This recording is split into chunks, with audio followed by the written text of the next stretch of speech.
Bonjour à tous, bonjour à toutes.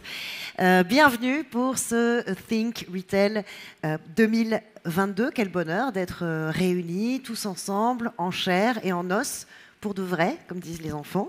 Je m'appelle Charlotte Legré de la Salle, je suis journaliste. Je suis ravie de vous accompagner ce soir dans ce lieu étonnant qui est synonyme de retail, bien sûr, mais qui est synonyme aussi de convivialité, de Dolce Vita.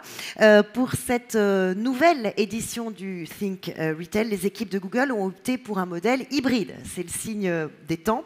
L'événement de ce soir sera donc retransmis online, en ligne, le 2 juin.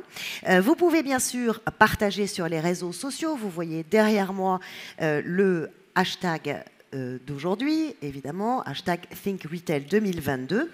La thématique que nous avons choisie aujourd'hui, c'est ce qui vous fait lever, ce qui nous fait lever tous le matin, c'est l'intention.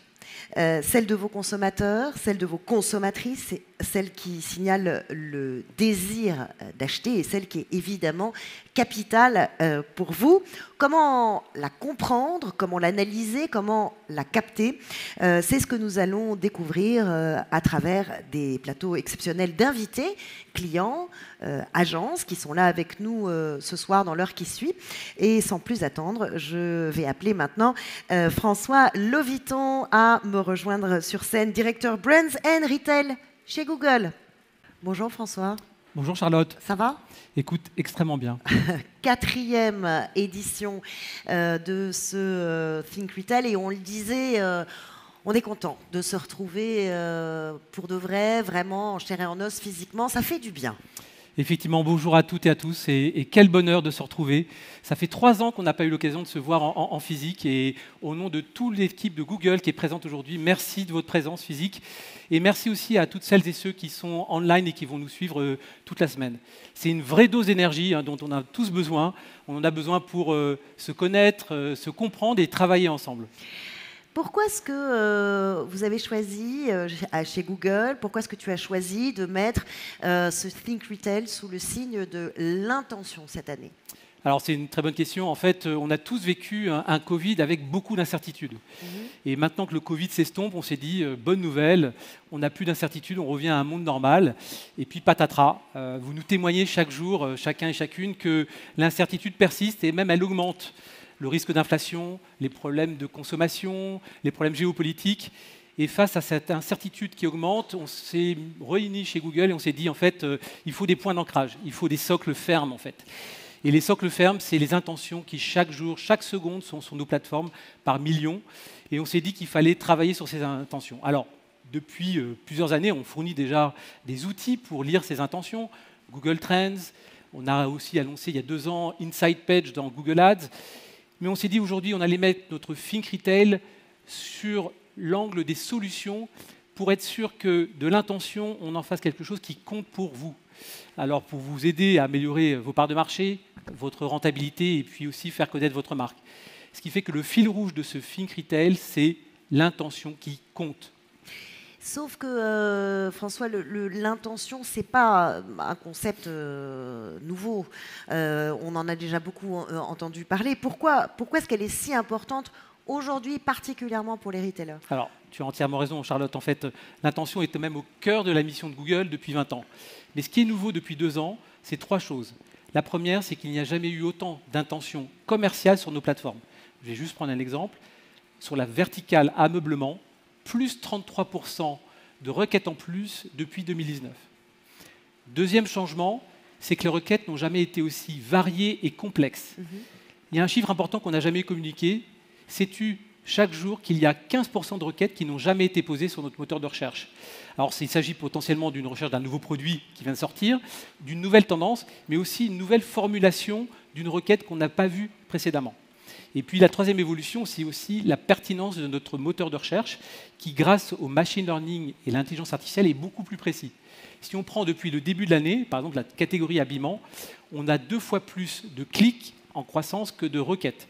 Ça veut dire que les réponses qu'on apporte à ces nouvelles intentions sont beaucoup plus précises. Et tout ça, c'est grâce au machine learning. Notre moteur de recherche a été complètement redéveloppé ces 5 dernières années et Bénédicte Ibert va nous démontrer tout à l'heure et illustrer ce changement avec une belle interview d'un ingénieur Google. On va écouter ça. On a une salle remplie de retailers ce soir. Étant donné le contexte, on en a parlé, étant donné les outils Google qui existent, comment les retailers doivent-ils s'adapter pour justement mieux capter cette fameuse intention ? Alors, je pense, avant de dire ce qu'ils doivent faire, je pense qu'il faut souligner l'extraordinaire travail fait ces dernières années par les commerçants et les marques qui sont ici présentes. En termes de résilience, de capacité d'innover et de s'adapter, on a été tous bluffés par la transformation du retail ces 2 dernières années. Maintenant, pour capturer encore plus ces intentions, peut-être 3 recommandations. La première, c'est qu'effectivement, il faut aller encore plus loin dans la fin du funnel. On a ce fameux funnel qui est l'apanage de tous les marketeurs. Et en fait, le funnel n'existe plus. Le parcours d'achat linéaire n'existe plus. Il faut se laisser guider par l'intention des consommateurs. Et on a de nombreuses études par secteur qui montrent ce qu'on appelle, nous, le messy middle, qui est l'oscillation des consommateurs entre évaluation et exploration, tout ça avant d'aller acheter. Et il faut intégrer ce nouveau paradigme. Le deuxième conseil, c'est d'aller un cran plus loin dans l'automatisation grâce au machine learning. Et on aura une démonstration avec notre solution révolutionnaire, Performance Max, qui sera illustrée par Vestiaire Collective. Et j'aurai le plaisir aussi d'avoir un dialogue avec Stéphane Lévy pour comprendre aussi comment cette automatisation impacte le monde des agences. Enfin, le dernier changement, et le plus important peut-être, c'est se préparer à un monde plus frugal en données. Ce qui est un paradoxe. On parle beaucoup plus d'intention, mais on aura aussi moins de données à exploiter. Pourquoi ? Parce que là se joue la confiance que l'on a les uns et les autres, et les commerçants et les marques avec les consommateurs, mais aussi la sécurité et la protection de la vie privée. Il faudra faire plus avec moins de données. Tu conjugues tes verbes au futur. Si on se projette justement dans ce futur, c'est quoi ta vision pour demain et même pour après-demain ? Alors, ce n'est pas seulement ma vision, c'est la vision collective qu'on a chez Google grâce aux plateformes qui mesurent un peu ces tendances. La première, sans surprise, c'est l'e-commerce. Alors, c'est une banalité, mais une formidable accélération d'e-commerce pendant les 2 années de Covid. Alors, on a des témoignages de certains d'entre vous qui nous disent « Ah oui, mais on voit en ce début d'année une forme de plateau sur certaines catégories. » Mais en fait, la tendance à 2025, c'est plus de 25% de croissance. Alors, il faut s'y préparer. Et là, la clé, c'est l'expérience client. Et on a un benchmark qui n'est pas très loin. On n'a pas besoin d'aller au bout du monde. C'est le marché anglais qui est beaucoup plus avancé que le marché français. La deuxième évolution, c'est l'omnicanalité. Alors, les grands gagnants du commerce de demain seront ceux qui ont réellement mis en place une stratégie omnicanale. Une stratégie omnicanale, ce n'est pas juste aligner des canaux entre eux. C'est enfin, au sein de chaque commerçant, casser les silos. Et ce n'est pas simple. Il s'agit, par exemple, de mesurer chaque euro investi en impact online et en impact offline. Et on a de nombreux cas d'école chez Google qui permettent de démontrer que quand on met 1 euro et qu'on l'investit avec cette logique d'omnicanalité, on a à la fois de l'incrémentalité sur les ventes online et les ventes offline. Et puis la troisième tendance, c'est la vidéo. La vidéo qui est en fait un média, mais qui est aussi de plus en plus une plateforme de commerce. Et on a chez YouTube aujourd'hui YouTube qui est plus seulement une plateforme d'inspiration, mais aussi une plateforme de commerce. Et on aura l'illustration avec le cas de Back Market qui utilise YouTube au cœur de sa stratégie. Mais je voudrais conclure peut-être cette introduction avec un message d'optimisme. Alors j'ai commencé avec ce message un peu peut-être anxiogène sur l'incertitude et le fait de naviguer un peu dans le brouillard. Mais en fait, on n'a jamais eu autant d'informations, et quand je dis on, c'est collectivement commerçants, marques et nous Google, à mettre à disposition des commerçants. On n'a jamais eu autant de technologies et aussi de compétences et d'équipes capables d'exploiter ces technologies pour créer toutes ces opportunités-là. Merci beaucoup François. On l'a dit, Google a aujourd'hui les moyens d'aller chercher, d'aller capter cette intention qui compte, et grâce notamment, tu l'as dit, au machine learning. Mais concrètement, on va voir comment ça fonctionne. On va le voir en images dans une seconde. On va le voir surtout grâce à Bénédicte Ibert, que j'appelle à me rejoindre sur scène. Et François peut regagner sa place. Merci. Bonjour Bénédicte. On l'a compris, on l'a dit, le consommateur aujourd'hui, il est à la fois libre et en même temps complexe. Il est difficile à saisir. Est-ce qu'il est complètement insaisissable pour autant? Pas forcément. C'est justement ton rôle chez Google de comprendre ce consommateur, de le décrypter. Est-ce que tu peux nous décrire justement quelle est ta mission?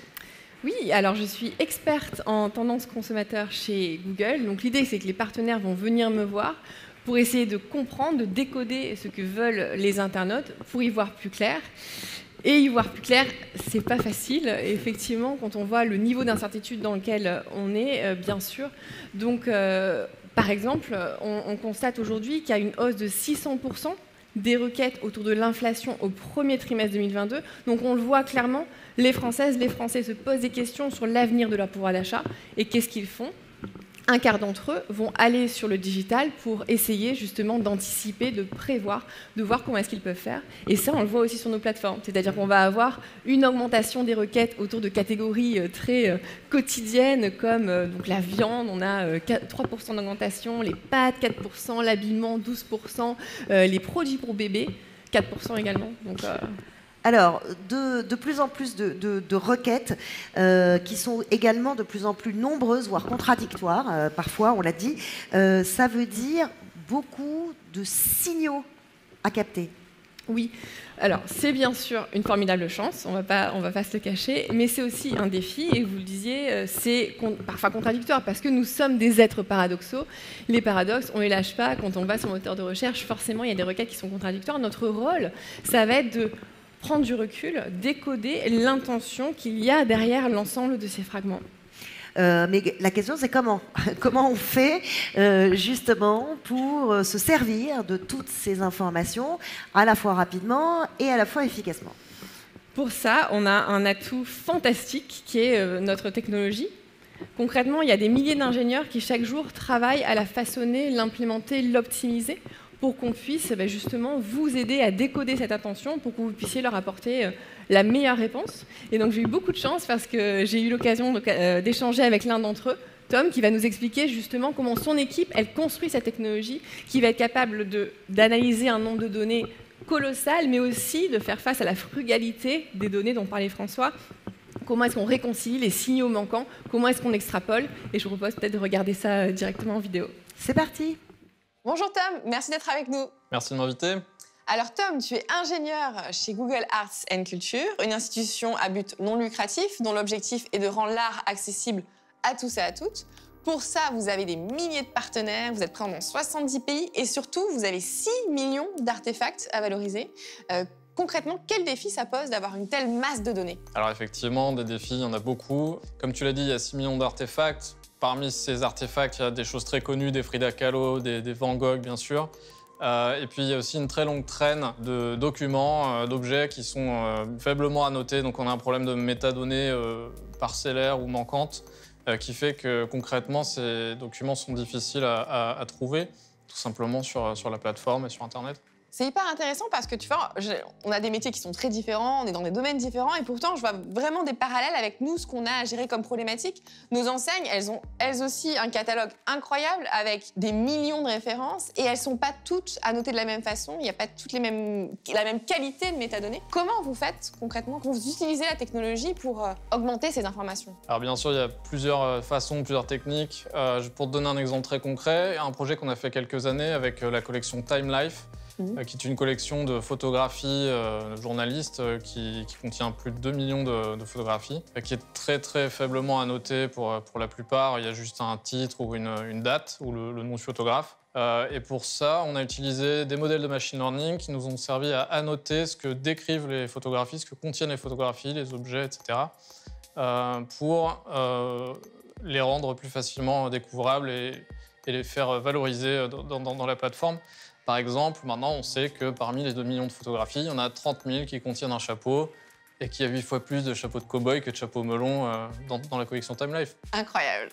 Alors, on a parlé de l'offre, comment est-ce qu'on la valorise, mais on n'a pas encore parlé de la demande. Ce qui est problématique sur le digital, c'est que parfois, on a des signaux manquants, on a une image peut-être un peu floue ou parcellaire de nos internautes. Comment est-ce que vous utilisez la technologie pour trouver la pièce du puzzle manquante, en fait? On va essayer d'extrapoler, donc on peut construire des modèles statistiques, par exemple. C'est ce qu'on a fait avec un projet qui s'appelle Klimt Color Enigma. C'est l'histoire de 4 tableaux de Klimt qui ont été perdus pendant la Seconde Guerre mondiale, qui ont été détruits. Et tout ce qui nous en est resté, c'est des photographies en noir et blanc d'époque. Et donc on a fait appel à des experts. On a compulsé toutes les données qu'on avait sur Klimt pour créer un modèle de machine learning qui nous a permis de recoloriser ces tableaux qui étaient perdus.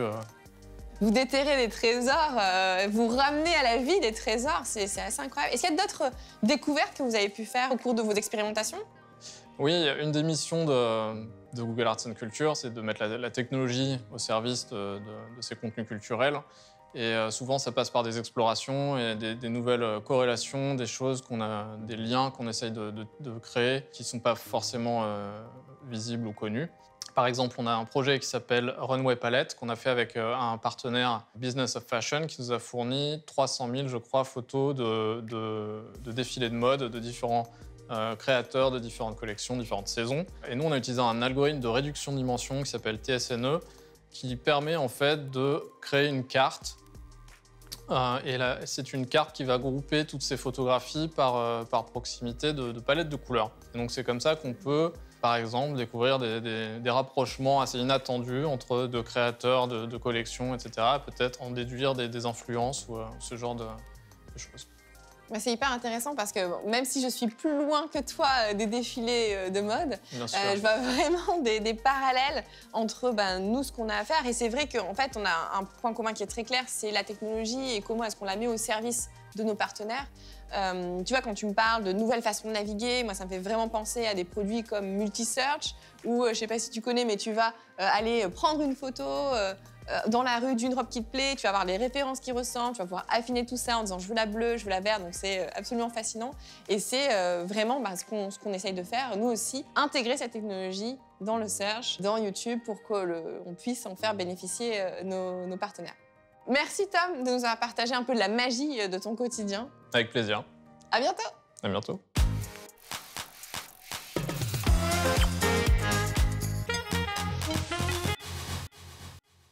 Voilà, incroyable connexion, incroyable potentialité surtout. On a rarement vu une application aussi concrète et belle d'ailleurs du machine learning. Et merci Bénédicte pour cet échange passionnant et de s'être prêté au jeu des caméras. Quand on parle de capter l'intention, on parle souvent de ce qu'elle implique pour le marketing. Or, l'intention et les signaux du consommateur sont une priorité pour toutes les fonctions des retailers. À mes côtés, pour en parler, Céline Vilquet, Chief Operating Officer d'une licorne française bien connue, qui depuis sa création s'est donné pour mission de révolutionner l'univers du bricolage. J'ai nommé, vous l'avez deviné sûrement, Mano Mano. Et puis, pour l'accompagner, Nicolas Dupont-Fauville, qui dirige l'entité Pure Player chez Google. The floor is yours. Merci Charlotte. Merci. Bonsoir à toutes et à tous. Bonsoir Céline. Bonsoir Nicolas, bonsoir à toutes et à tous. Céline, tu es tout simplement l'une des personnes qui connaît le mieux le retail et le digital en France. Tu as commencé ta carrière chez Colgate-Palmolive, tu as ensuite été chez McKinsey, tu as rejoint Pixmania en tant que directrice exécutive, directrice marketing. En 2012, tu rejoins Amazon où tu occuperas plusieurs postes, dont celui de directrice de la marketplace, directrice de plusieurs catégories, de l'électronique, de la maison, des loisirs, et tu occuperas aussi des responsabilités à l'échelle européenne, notamment les relations avec les vendeurs. Ça fait plus d'1 an que tu es COO, comme on dit en bon français, chez Mano Mano, et tu es plus particulièrement en charge de l'exécution de la stratégie commerciale et des opérations. Et à ce titre, on est très honoré de t'avoir avec nous aujourd'hui. On a très envie de savoir si, comme nous, tu penses que c'est l'intention qui compte. Mais juste avant, j'aimerais qu'on passe un peu de temps sur Mano Mano.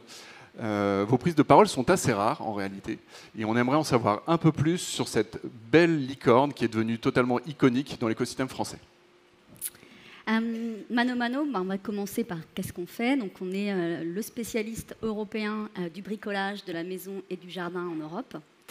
Et finalement, on est resté fidèle à la vision des 2 fondateurs, Philippe de Chanville et Christian Resson, qui est de révolutionner, c'est vrai, cette verticale avec un savoir-faire digital pour mettre en relation nos 50 millions de clients européens avec nos 4000 marchands partenaires.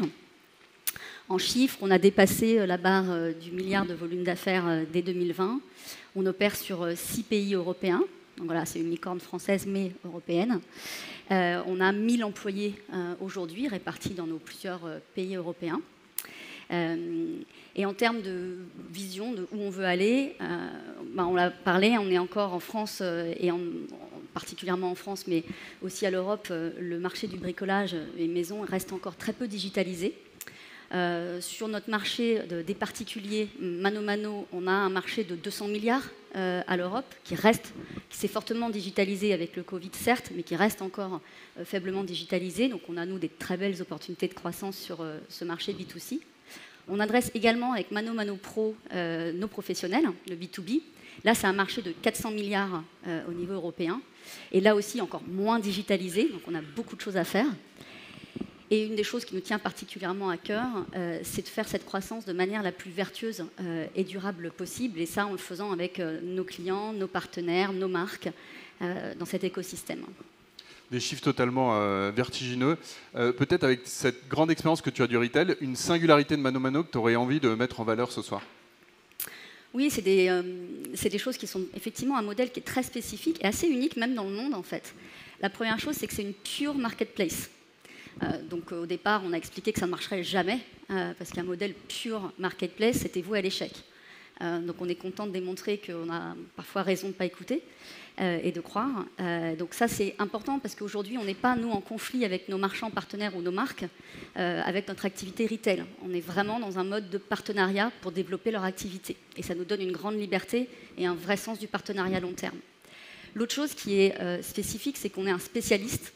Et donc, on a une connaissance fine de notre industrie, de nos produits, des services, de tout l'écosystème.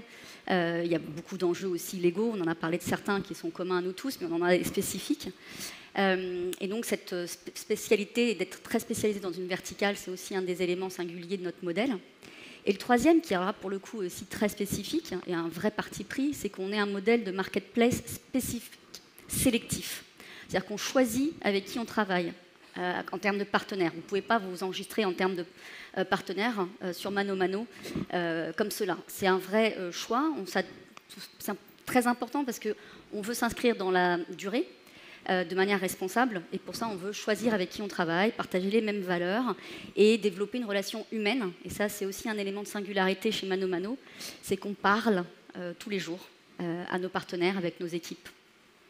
Merci Céline. On va parler maintenant un peu des clients. Comme tu le sais, on a placé cette soirée sur la racine du retail, ce qui soutient l'intention, la raison d'être de Google aussi. Aujourd'hui, chez Mano Mano, comment est-ce que vous décryptez ou vous prenez le pouls de cette intention et peut-être comment est-ce que vous la retranscrivez dans vos différentes lignes métiers et peut-être votre prise de décision? Alors je crois que, François, tu as cité des chiffres qui nous rendent très humbles, parce que 15% de requêtes nouvelles chaque jour. On a parlé aussi des complexités des machine learning qu'il faut mettre en place. Nous, en fait, le principe même d'une marketplace, c'est un parti pris très fort sur cette question. C'est de se dire qu'en fait, la réponse, c'est d'avoir toute l'offre. Donc c'est une profondeur de gamme extrêmement importante. Donc nous, on est persuadé que la tail est extrêmement importante. Il faut avoir la head, bien sûr, mais la long trend, c'est extrêmement important et c'est une manière de ne pas faire les choix à la place du client, simplement de s'assurer qu'on couvre l'ensemble des besoins. Évidemment, quand vous avez une profondeur de gamme aussi importante, ensuite, ce qui est clé, c'est l'aide au choix. Et donc, c'est aussi de venir aider le consommateur. Et là aussi, il faut être humble, parce que c'est fini les segmentations clients où on peut mettre les gens dans les cases. Ça va dépendre de leur projet, du moment. Même ils changent au moment d'un parcours client. D'ailleurs, on a envie qu'ils changent, par exemple. Parce que nous, l'offre responsable, c'est aussi quelque chose de très important pour nous. Et donc, apporter la bonne information au bon moment pour pouvoir aider les clients finalement à se dire tiens, il y a une alternative beaucoup plus vertueuse pour pouvoir opérer mon choix. Ça, c'est une manière aussi de venir, non pas changer leur intention, mais simplement leur amener l'information au bon moment dans leur parcours client. Donc, c'est l'offre la plus large, c'est du conseil. Et là aussi, c'est une particularité du modèle que je n'avais pas mentionné. Je vous ai parlé du côté humain.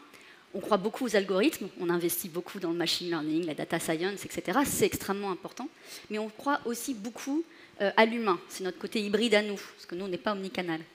Et pourquoi l'humain? Parce qu'on pense que, tout simplement, avoir à un moment donné ce service de se dire, bon, moi je suis paumé, donc c'est le paradoxe du choix, j'ai besoin d'aide, ou même si vous avez la meilleure fiche produit, il va manquer une information, il y a un besoin de réassurance. bien, on met à disposition une communauté qu'on appelle les Man Advisors. Donc, ce sont des experts de nos univers qui vont répondre à nos clients au moment où ils en ont besoin, toujours disponibles, pour pouvoir répondre à ce besoin et les aider à traduire cette intention en conversion, et on sait combien c'est important pour nous tous. Sur les pros, on a la même type de service. Là, ce sont des experts vraiment très spécialistes parce qu'on parle à des pros du bâtiment, donc vous avez un besoin d'expertise évidemment très poussé.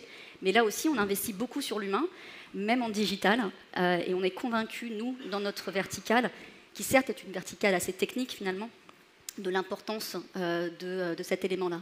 Et peut-être pour finir, il y a peut-être une dernière chose qui est importante, c'est qu'il faut qu'on pense plus uniquement effectivement produit.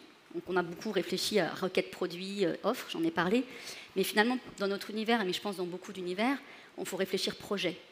Et puis au-delà des projets, même des services. Donc on est dans un écosystème et il faut être capable de couvrir l'ensemble de ces choses. D'ailleurs, j'ai une question pour toi, Nicolas, parce que fait Google en fait sur la requête produit, on sait, mais sur cette démarche de projet, de mieux capter l'intention de projet. Alors c'est vrai que sur cette notion de projet, c'est une notion qui me parle puisque je suis un bricoleur. Je pense qu'il y a peut-être deux éléments de réponse. Un pour rebondir sur les propos de François. Le moteur de recherche, qu'on sait, c'est qu'aujourd'hui les requêtes, ou en tout cas la sémantique, change énormément. Et autant il y a quelques années, les consommateurs tapaient des recherches relativement simples autour de mots-clés. Aujourd'hui, ils parlent à notre moteur de recherche comme à un ami ou à un conseiller. Et donc c'est vrai qu'on a des requêtes qui ressemblent aujourd'hui à de la recherche d'informations sur des projets. Et c'est vraiment tout le but de notre moteur, c'est d'être en mesure d'analyser de manière plus fine ces requêtes pour toujours mettre plus en relation avec les bons tiers de confiance, les bons partenaires, les bons retailers qui vont l'aider à affiner ses choix et ses projets. Et puis je pense que tu me vois venir, il y a probablement la plateforme des projets, c'est YouTube. C'est une plateforme qui est absolument formidable, on y trouve toutes les informations dont on a besoin. C'est la plateforme de toutes ses passions. On peut y faire absolument n'importe quoi et c'est vrai que je pense qu'on l'a tous expérimenté entre quand on veut poser un nouveau joint de carrelage dans sa salle de bain, creuser une piscine ou bien réfléchir à la décoration de sa maison sans fashion faux pas. Clairement, on va trouver tout ce qu'on veut sur YouTube.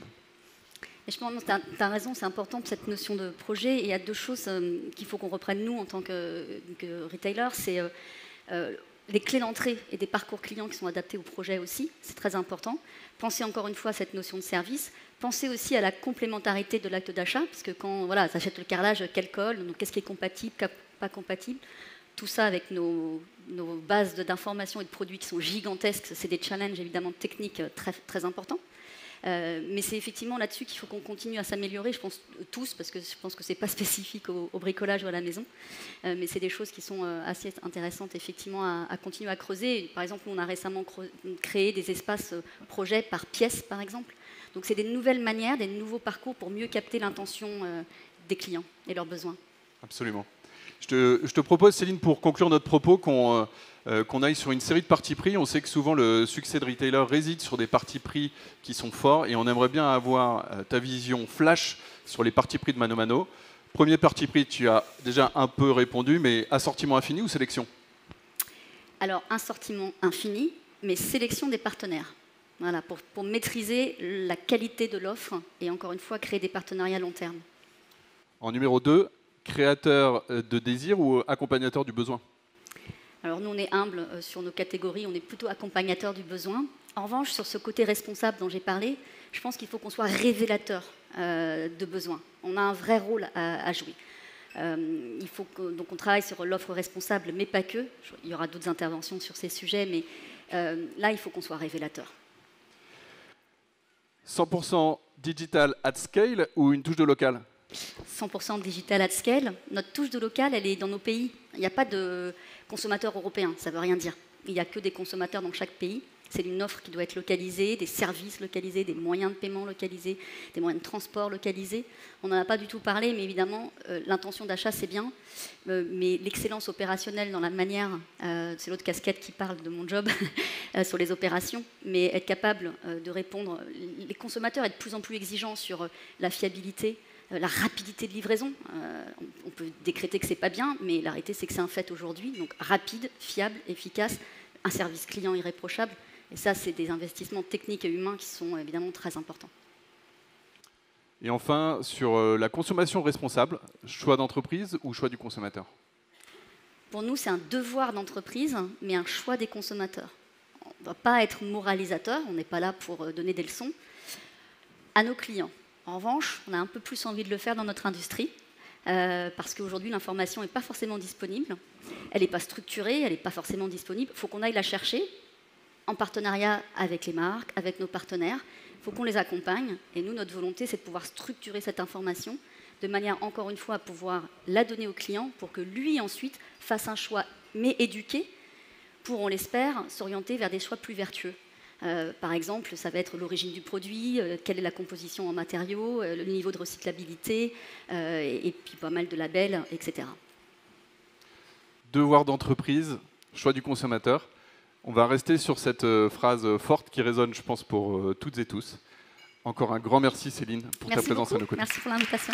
Merci, Charlotte. Merci beaucoup à tous les deux. On a vu comment l'intention est mise au cœur de l'activité du retailer. On va passer maintenant aux efforts marketing mis en place pour la capter. Avec cette première question concrète, quel est le bon mix marketing par optimal de marketing digital versus marketing traditionnel?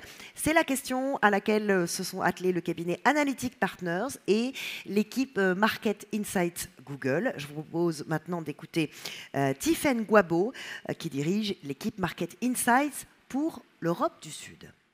D'ici 2025, les tendances montrent que le secteur du retail continuera à se développer en Europe, que ce soit en ligne ou dans les magasins. Le e-commerce aura le vent en poupe et gagnera en importance stratégique pour les retailers. En France, il devrait ainsi progresser de près de 24% contre 6% dans les achats en magasin et il représentera 37% de la croissance générée dans le secteur. Bien sûr, les magasins physiques sont et resteront essentiels au succès commercial de nombre de marques. Le e-commerce est donc une belle opportunité de revenus, à condition de la capter efficacement sur l'ensemble des canaux physiques et digitaux. Concrètement, comment faire ? Si la qualité de l'expérience client reste le facteur le plus déterminant pour convertir, un plan média inadapté peut vous faire sortir du champ d'attention des internautes lorsqu'ils explorent différentes options en ligne. Il faut donc être présent tout au long du parcours d'achat pour accompagner le consommateur. Dans un contexte où les marges sont sous pression, il est crucial, premièrement, de bien comprendre l'impact du média de manière générale sur ces différents canaux et deuxièmement, de maîtriser le ROI de sa présence marketing en ligne et hors ligne. Sur le premier point, l'étude que nous venons de publier avec Analytic Partners, basée sur une analyse robuste de plus de 150 marketing mix models de retailers à travers l'Europe et les États-Unis, révèle la magnitude de l'impact du média sur les différents canaux de vente. Ainsi, on estime que 30% des ventes e-commerce sont influencées par le média traditionnel et digital, contre 10% des ventes en magasin. Le message ici est donc clair. Réussir en ligne implique une pression média d'environ 3 fois supérieure à celle nécessaire pour générer des ventes en magasin. L'étude met par ailleurs bien en relief la surperformance des médias digitaux pour influencer les ventes e-commerce. À titre d'exemple, la vidéo en ligne a une capacité 1,8 fois supérieure à générer des ventes en ligne que la télévision. Face à ce chiffre, on pourrait penser que le média digital ne stimule que les ventes en ligne, mais ce n'est pas le cas. L'étude d'Analytic Partners montre que le média digital est un moyen clé pour booster à la fois les achats en ligne et en magasin. En effet, on estime que pour un retailer omnicanal, les ventes générées grâce au média digital sont à 43% en ligne et 57% en magasin. Les investissements médias traditionnels génèrent quant à eux majoritairement des ventes en magasin, à 71%. Réussir à stimuler les ventes en magasin implique donc une bonne maîtrise du média digital. Or, déterminer le bon équilibre des dépenses marketing pour maximiser le ROI peut être complexe. L'étude suggère que les retailers omnicanaux devraient consacrer entre 50 et 70% de leur budget média aux canaux digitaux et entre 30 à 50% aux canaux traditionnels pour optimiser les synergies omnicanales. La voie médiane est une répartition 60-40. Bien sûr, il n'y a pas de modèle unique, car la combinaison d'investissements doit être constamment réévaluée en fonction du contexte de chaque retailer. Le modèle n'est pas non plus une garantie de succès. D'autres facteurs, tels que la créativité ou la qualité du targeting, contribueront à l'efficacité d'une campagne. En tout cas, ces insights fournissent un point de départ solide à la réflexion. En résumé, si les retailers veulent capter la croissance du secteur dans un avenir proche, ils doivent intégrer le marketing digital en bonne place dans leur stratégie, car il irrigue tous les canaux. N'hésitez pas à consulter la totalité de notre étude sur le site Sync with Google.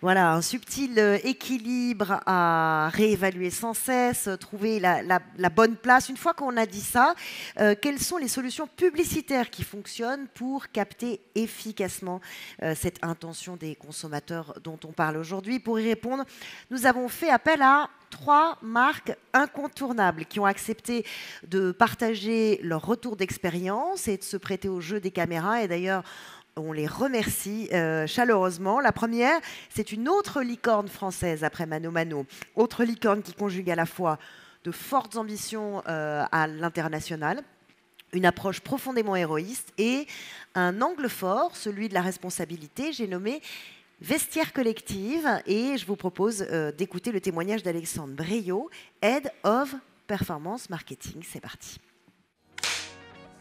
Bonjour à tous, c'est Alexandre de Vestiaire Collective. Je suis Alexandre, je suis le Head of Performance Marketing chez Vestiaire Collective. Vestiaire Collective, c'est une licorne française.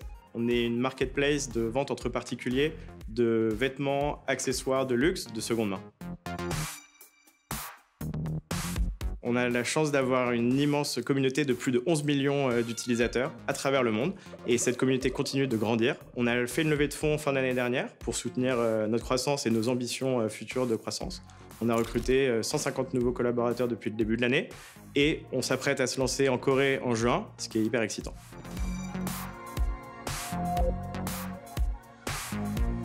Alors cette année, ça s'articule autour de 2 piliers. 1, l'internationalisation. 2, le lancement de notre campagne de repositionnement de marque autour du concept Long Live Fashion. Et donc pour nourrir nos ambitions de croissance, on a besoin de faire grossir notre chiffre d'affaires, d'améliorer notre rentabilité. Et du coup, ça nous pousse à toujours aller chercher plus de demandes de manière toujours plus efficace.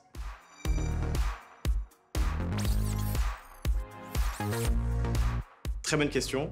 Il y a des nouveaux annonceurs et des nouveaux concurrents qui arrivent sur le marché tous les jours, donc on a besoin d'innover. Nous, l'automatisation, c'est vraiment au cœur de notre stratégie performance marketing. Donc c'est pour ça qu'on a décidé de tester le nouveau format Performance Max avec l'objectif de croissance rentable.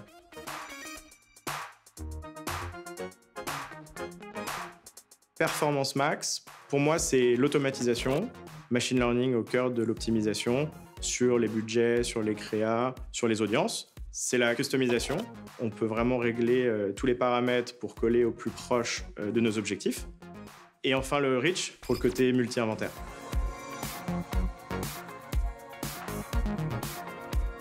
Clairement, oui. Nous, on a l'habitude de smart shopping avec plusieurs inventaires, le réseau de recherche, display, YouTube et Gmail. Et avec Performance Max, on va encore plus loin avec Dynamic Search Ad, YouTube InStream, Discovery. Il y a Maps aussi, même si ça nous concerne moins. Et du coup, jouer avec tous ces inventaires et les combinaisons de toutes les créatives, on décuple les possibilités.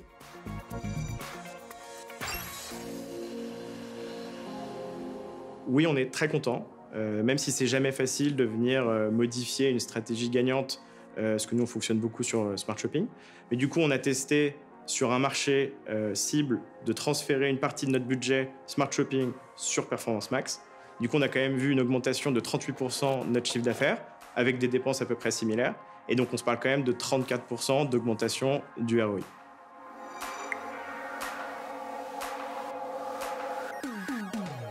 Alors maintenant, on va déployer cette stratégie sur tous nos marchés. On va affiner l'optimisation grâce aux signaux d'audience, grâce aux features de New Customer Acquisition pour affiner notre stratégie de prospecting.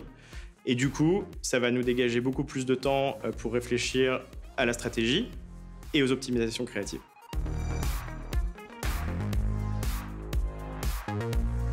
Ce test me confirme 2 choses. Pour nous, automatisation rime avec performance et que L'innovation au cœur de l'ADN de Vestiaire Collective, c'est vraiment ce qui nous permet de challenger le statu quo et de garder une longueur d'avance.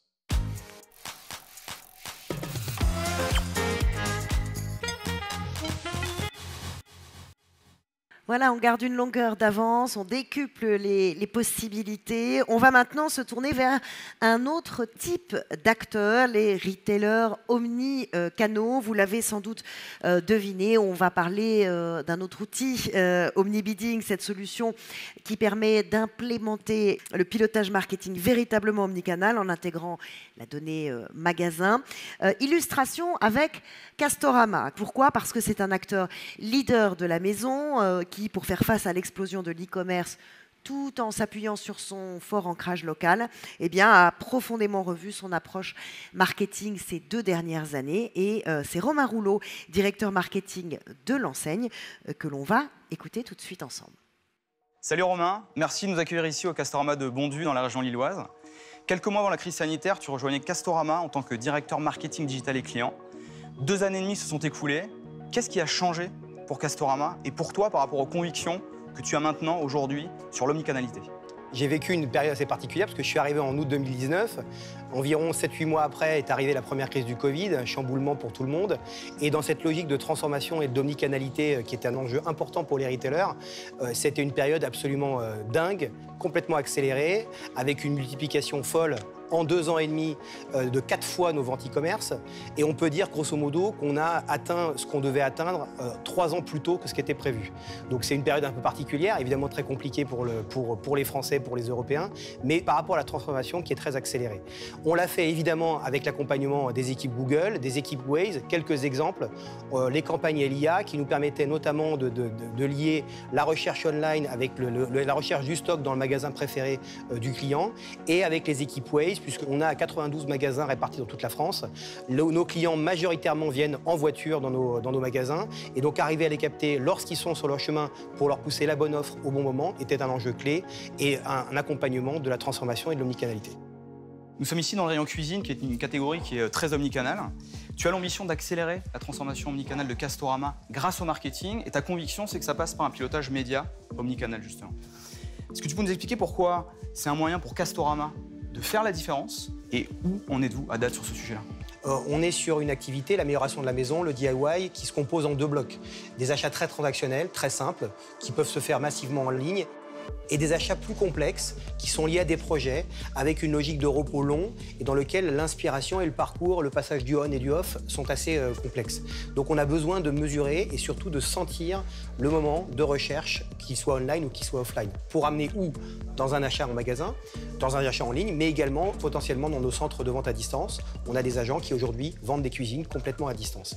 Et donc quand on regarde une gamme comme celle que vous voyez ici, une cuisine comme celle-ci, on a besoin vu le montant des investissements, de le faire de manière beaucoup plus fine et de mesurer l'incrémentalité et l'investissement et la rentabilité de nos investissements. Et donc on l'a fait un test grandeur nature avec Google pour mesurer l'omnibidding, l'omnicanalité de nos investissements, et on a été chercher un ROAS incrémental de 9,5, ce qui est assez conséquent, et surtout un chiffre d'affaires globalement en hausse de près de 2% pour l'enseigne, quel que soit le canal.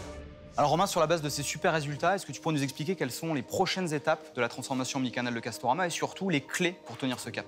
Alors cette transformation, elle passe déjà par un repositionnement de l'enseigne qu'on a démarré au printemps 2021, il y a un peu plus d'1 an, avec une nouvelle signature, Changer nous fait avancer, un repositionnement autour du changement positif et responsable, et globalement autour d'une digitalisation des services et du parcours client. Donc ça veut dire beaucoup plus de complémentarité entre les canaux, l'accompagnement se fait de plus en plus, on l'a vu sur des projets, on l'a vu sur de la transaction, et on essaye de continuer à innover et d'accompagner nos clients. Et l'une des innovations qui va arriver bientôt auprès de nos clients, ça tourne autour du service que l'on voit ici, qui est la peinture sur mesure, qui est un service exclusif à Castorama, qui permet de scanner un objet et d'avoir son pot de peinture exactement dans le coloris de son objet. Ce service, qui est uniquement disponible en magasin aujourd'hui, sera très bientôt, dans les semaines à venir, disponible en ligne, où on pourra scanner avec une photo un objet, et le pot de peinture sera ou livré chez soi, ou disponible en drive dans le magasin de préférence. Et donc ça montre bien notre capacité à continuer à innover et accompagner de manière omnicanale nos clients. Merci beaucoup Romain. Au nom des équipes Google, nous tenions à vous remercier, et surtout à l'accueil du magasin de Castorama Bondues. Merci encore et à très bientôt. Merci à toi, merci à Google.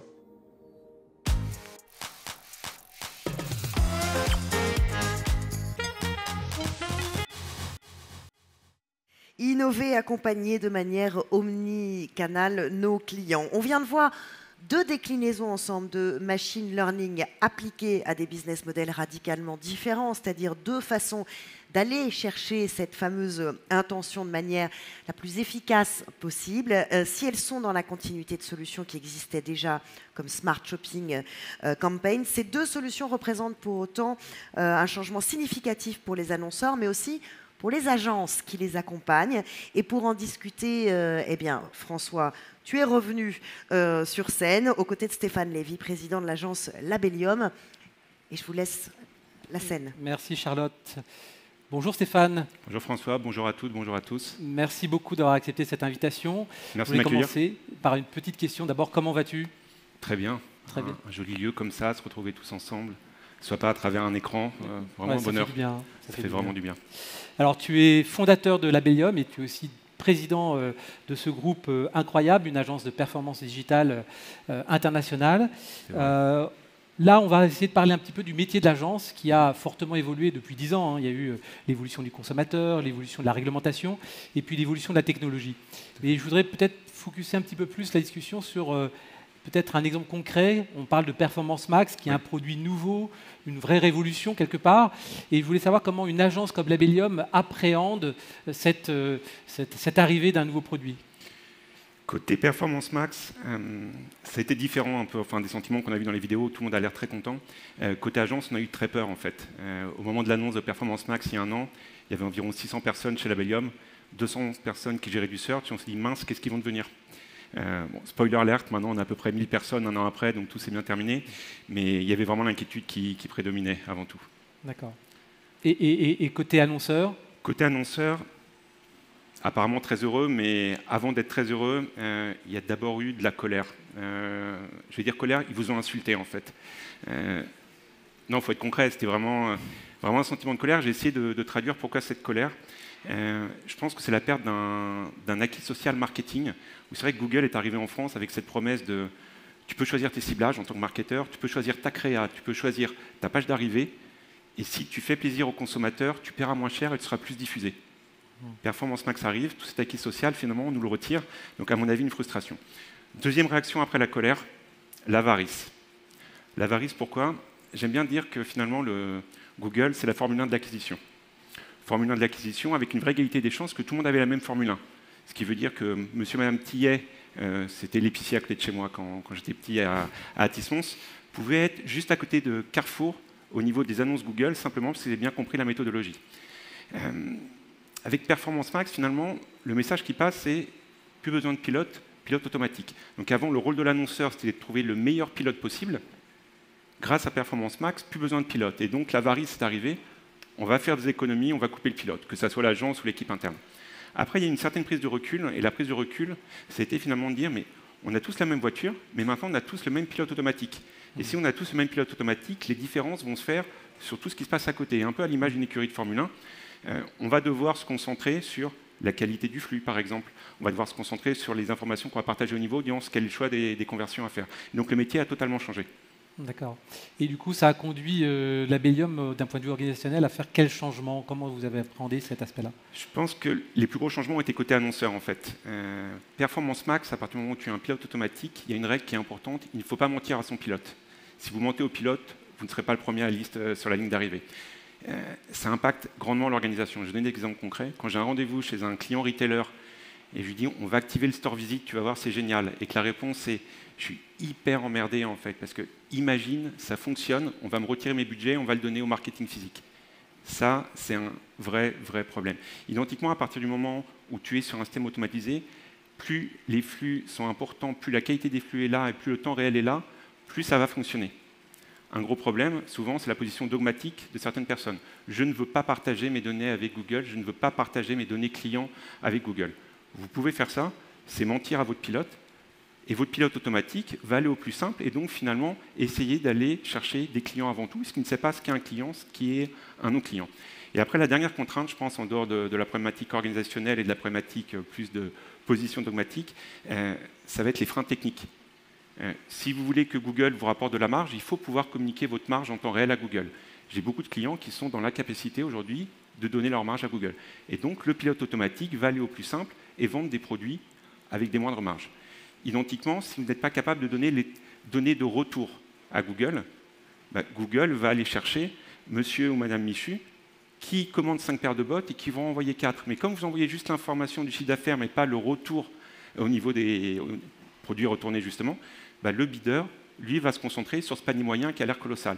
Le gros danger qu'il y a, c'est si un autre annonceur à côté de vous, lui, a ce pouvoir de renvoyer l'information, le bidder va l'aider à aller chercher des personnes qui ne retournent pas les produits, et c'est vous qui allez faire la voiture balai en récupérant ces commandes-là. Donc, le point principal, c'est d'essayer de nettoyer, pour moi, ce que j'appelle le Frankenstack. Au fur et à mesure des années, vous avez accumulé de plus en plus d'outils marketing. Vous devez avoir peut-être 4-5 outils, 3-4 éditeurs différents. Les outils n'arrivent pas à communiquer. C'est le moment où vous avez finalement vos résultats Google dans un fichier Excel à côté et vous n'êtes pas capable de le réconcilier. Si vous ne donnez pas l'information à Performance Max, l'outil sera perdu. Donc il faut nettoyer ce que j'appelle le Frankenstack, c'est votre stack marketing qui ne ressemble plus à rien, les outils ne communiquent plus, vous allez vous prendre un mur. Alors là, c'est la partie technique et la partie outils. Il y a la partie aussi humaine, en fait. Tu parles beaucoup des données. D'un point de vue compétences techniques, profil, comment on fait aussi évoluer ces compétences, que ce soit chez l'annonceur ou chez l'agence?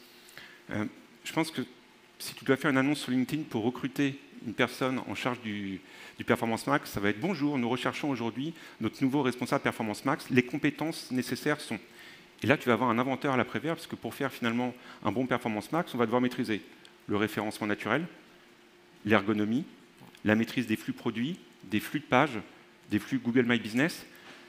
Il faut maîtriser un peu tout ce qui est créa, donc une petite touche de Photoshop, maîtriser le motion design, parce qu'il faut faire des vidéos. Il faut maîtriser la data, les conversions, les audiences. Si la personne sait faire du PowerPoint, du Google Slides, ça fera un vrai plus. Si la personne est bonne communicante, ça sera génial. On va lui demander de parler anglais. Et une deuxième langue étrangère serait un vrai plus. Donc on s'est tous mis à rechercher finalement les Léonard de Vinci du Performance Max ou les décathloniens du Performance Max. En parlant de décathlon, on a une chance en France, on a le champion du monde de décathlon. Je ne sais pas si vous êtes au courant, Kevin Mayer, ça vous dit quelque chose? Kevin Mayer, quand on prend après discipline par discipline, en lancer du javelot, il lance à 70 mètres. Le champion du monde individuel lance à environ 100 mètres. En lancer du disque, Kevin Mayer va lancer à 50 mètres. Le champion du monde individuel va lancer à peu près à 75 mètres. Et là, vous voyez où je veux en venir. Sur chacune des disciplines, Kevin Mayer est environ 30% moins performant que le champion du monde. Donc, on cherche à la base des champions du monde multidisciplinaires, mais en fait, c'est une erreur. Si on veut vraiment performer au niveau de Performance Max, il va falloir chercher le champion du monde individuel dans chacune des disciplines. Comme on est dans une épicerie-restaurant, je vais le présenter différemment. Si vous allez dans un restaurant qui propose à la fois crêpes, pizza, choucroute, kebab, vous savez que le sushi ne sera pas forcément le meilleur de la ville. Et c'est un point relativement important. Après, l'annonceur va peut-être réagir en se disant « je veux avoir absolument le champion du monde dans chacune des disciplines ». Je pense que ce sera très coûteux. Et l'autre second problème, c'est qu'un champion du monde en sport individuel, s'il est tout seul, son niveau va régresser. S'il n'a pas des sparring partners, son niveau aussi va régresser. Donc je pense que ce n'est même pas rationnel de chercher à constituer cette équipe-là. Et je pense que la conviction maintenant, c'est qu'il va y avoir une sorte de mode hybride entre l'agence et l'annonceur, où l'agence va devoir mettre à disposition ses talents pour compléter les éventuels trous en sous-traitance qu'il y a au niveau de l'annonceur, ou pour être en sparring partner pour continuer les équipes internes à s'entraîner. Donc finalement, auparavant, on devait mettre à disposition des pilotes ou des copilotes au niveau de l'agence. Maintenant, on va mettre à disposition des directeurs d'écurie ou des assistants au directeur de l'écurie et des spécialistes pour chacun des métiers. Et c'est là où on a fait pivoter notre modèle au niveau de l'Abelium pour créer un modèle que j'appelle Agency as a Platform, où nous cherchons finalement, un peu comme sur le mobile, les différents métiers qu'on a cités pour Performance Max, c'est les applications sur le mobile. Le changement de langue correspond à nos différents bureaux à travers le monde et un système d'exploitation qui permet à tout de communiquer ensemble. Voilà. Écoute, formidable image de l'évolution du métier de l'agence. Peut-être pour conclure, une dernière question, on sort de Performance Max. Okay. Pour aller, Tiffaine a parlé du mix marketing online-offline en disant directionnellement, pour un acteur omnicanal, c'est à peu près 60% digital et 40% d'online. Pour vous, en tant qu'agence, quelle est votre approche par rapport à ce mix média et votre recommandation? Je ne sais pas si j'ai une recommandation, mais la notion de digital et offline est de plus en plus compliquée. Quand je vais faire de la TV adressée, est-ce que c'est du offline ou du online? Quand je fais de l'affichage extérieur, des OOH, est-ce que c'est du digital ou du offline? Quand je fais de la publicité sur de la box, la TV adressée, est-ce que c'est du online ou du offline? Donc ce ratio 60-40 pour moi déjà est compliqué à appréhender, mais en fait ça m'a donné une idée d'écouter Tiffaine tout à l'heure. Historiquement, un annonceur qui veut à la fois avoir le online et le offline dans l'agence était obligé d'aller chercher l'agence offline, et le online allait être la conséquence du choix de l'agence offline. Maintenant qu'on a ce ratio 60-40, j'ai envie de dire, il va falloir créer quand même de mon côté une agence offline et qu'on soit peut-être l'agence de destination online et que le offline soit juste la suite du choix d'une agence online. On va suivre l'aventure Labellium avec ce message de conclusion. Merci beaucoup Stéphane. On a beaucoup parlé de la manière dont les retailers peuvent capter l'attention. Question, qu'est-ce qu'on fait quand l'attention n'existe pas? Comment on la crée? Alors, c'est une bonne question, effectivement, quand l'intention n'est pas encore là. En fait, je vais prendre un jeu de mots, mais c'est l'inspiration qui compte. En fait, on a aujourd'hui chez Google une plateforme qui porte beaucoup d'inspiration, et Nicolas l'a mentionné, c'est YouTube. On a des tutos, on a des shorts, on a des live shopping, on a tout un tas d'éléments qui permettent d'accompagner les consommateurs, futurs consommateurs, dans leur phase d'inspiration. Et je vais donner juste un exemple, c'est Lollipop. Lollipop, peut-être certains d'entre vous connaissent Lollipop. Elle s'est lancée sur YouTube, c'est une YouTubeuse en 2019. Elle a 26 ans, c'est une mère de famille, et elle a créé ce qu'on appelle des vidéos Shop With Me, donc c'est ce qu'on appelle en français retour de course. Donc elle vit ses routines d'achat en ligne ou d'achat dans les magasins qu'elle partage sur YouTube. 100 000 vues à chaque vidéo. Depuis 2019, c'est 37 millions de vidéos vues, et c'est tout un tas d'éléments qui permettent d'inspirer quand l'intention n'est pas encore là. Bon, tu as fait tout seul, à ma place, la transition pour la vidéo qui suit et qu'on va voir, puisque on va parler de Back Market qui s'appuie précisément sur YouTube pour à la fois générer les ventes, mais aussi installer sa marque, notamment à l'étranger. Vous allez le voir, Magnéto. Coucou, c'est Back Market. Back Market est une place de marché de produits électroniques reconditionnés présents dans 16 pays. Et notre ambition, c'est de créer une tech durable et circulaire. On a un ADN au marketing très perf. On est très héroïste. La vidéo, c'est une opportunité pour nous de combattre les derniers freins qui peuvent rester chez les consommateurs vis-à-vis du reconditionné. Alors historiquement, on utilise YouTube à la performance, en fil rouge, avec beaucoup de créa qui tournent. Comme tous les appareils tech vendus sur Back Market, ce téléphone a été soigneusement testé et fonctionne comme un neuf. 94% des produits électroniques vendus sur la planète sont neufs. 17% uniquement des déchets électroniques sont recyclés. Ça veut dire que tout le reste part soit à la benne, soit est incinéré. En début d'année, l'ADEME a publié le résultat de 3 ans de travail pour essayer de démontrer et de chiffrer l'impact positif d'un achat de produits électroniques reconditionnés. Et les chiffres nous ont absolument bluffés. Je vous donne un exemple. Aujourd'hui, acheter un smartphone reconditionné, c'est économiser plus de 68 000 litres d'eau. Ça a complètement changé la donne et c'était une opportunité unique de créer une grande campagne de marque et d'aller porter ces chiffres haut et fort dans l'ensemble des pays dans lesquels on est présent. Et donc pour lancer cette campagne, YouTube s'est imposé comme une évidence pour atteindre tous les consommateurs à qui on voulait parler dans l'ensemble des pays dans lesquels on est présent. En achetant un smartphone reconditionné plutôt qu'un neuf, vous réduisez son empreinte carbone de 91%. Mais on va plutôt vous faire un dessin. En achetant un smartphone reconditionné plutôt qu'un neuf, vous réduisez son empreinte carbone de 91%. Salut, c'est Quentin, Media Manager chez Back Market. Chez Back Market, on utilise YouTube dans un objectif de performance pour capter de la visite et des intentionnistes. Mais pas seulement. YouTube nous sert également à développer la notoriété de notre marque. On a 2 types de stratégies qu'on adapte en fonction de la maturité de la marque dans le pays et de notre stratégie média locale. La première stratégie, c'est quand YouTube est le média socle de notre stratégie de communication dans la mesure où il nous permet de toucher 90% des 18-49. C'est une stratégie qu'on utilise pour toucher majoritairement des jeunes, des urbains et des cibles digitalisées. Le petit truc en plus, c'est qu'en complément de YouTube, on utilise de l'affichage plutôt que de la télé. Ça nous permet de saturer l'espace local et de maximiser la répétition du message online et offline. Notre deuxième stratégie, c'est d'utiliser YouTube comme média complémentaire à nos autres canaux. On a 2 indicateurs clés de succès, le lift de notoriété et le coût par utilisateur lifté. Et comment on obtient ces informations? Via l'outil Brand Lift Survey qui est disponible dans la plateforme YouTube. Cette stratégie, elle s'est révélée super efficace sur notre dernière campagne ADEME. Si je prends un exemple concret, à Londres, on a réussi à toucher 80% de notre cible avec une répétition moyenne de 7. Et d'un point de vue branding, les résultats observés sont super positifs également. On a des uplifts de notoriété et de considération qui sont 2 fois supérieurs à la moyenne. Salut, c'est Meryl de chez Back Market. Un autre exemple concret d'activation média, c'est notre utilisation de YouTube sur des pushs efficaces durant de courtes périodes. On a une valeur cardinale chez Back Market, c'est le sabotage. On existe pour disrupter l'industrie du neuf. Et le 22 avril, c'était le Earth Day. On a voulu prendre la parole à cette date importante pour pousser un message fort et fidèle à nos valeurs. Chez Apple, dans le plus grand des calmes.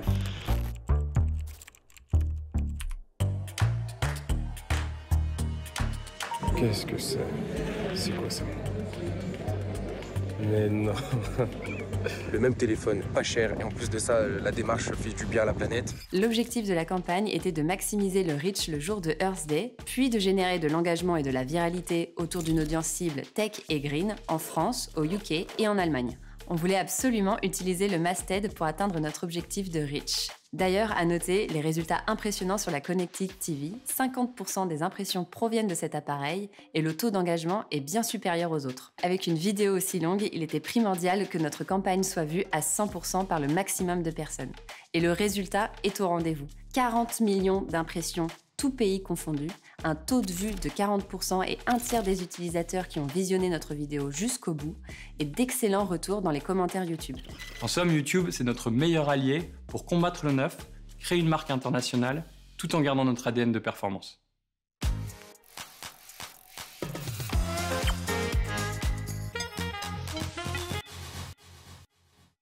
Voilà, reach, viralité, stratégie hyper disruptive, on vient de le voir en image. Ben voilà, on arrive à la fin et je vais te laisser logiquement la parole. D'abord, un immense merci à Charlotte qui a animé brillamment cette soirée. Je voulais aussi, on peut l'applaudir effectivement. Merci Charlotte. Je voulais aussi remercier tous les intervenants, les équipes Google et puis nos partenaires et clients, et en particulier à ceux qui sont présents aujourd'hui, Stéphane et Céline. Merci beaucoup à vous. On peut vous applaudir aussi pour cette... Et puis aussi conclure pour vous tous et toutes, nos partenaires, nos clients, commerçants et marques, pour la confiance que vous nous donnez depuis plusieurs années. Alors vous le savez, chez Google, c'est l'intention qui compte, et à partir d'aujourd'hui, mais comme on le fait depuis longtemps, pour les semaines et les mois, vous pouvez compter sur nous tous.